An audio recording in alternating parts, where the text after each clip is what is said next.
How to sign into Nowpensions account. So let's get started. First of all, open up any web browser that you want and on the search URL type in Nowpensions login and press enter in your keyboard. From this interface, navigate to the first link that says login to my account www.nowpensions.com.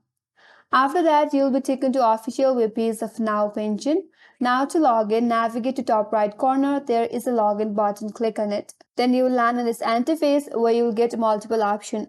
So you have to choose the one that describes you best. Here I will choose employer. Now if you scroll down a bit, there you'll find a login portal. So first of all, you have to enter your email address associated with your account. Under that, you have to enter your password.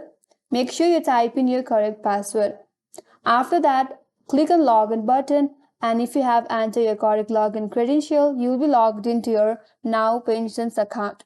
So that's all for today's video.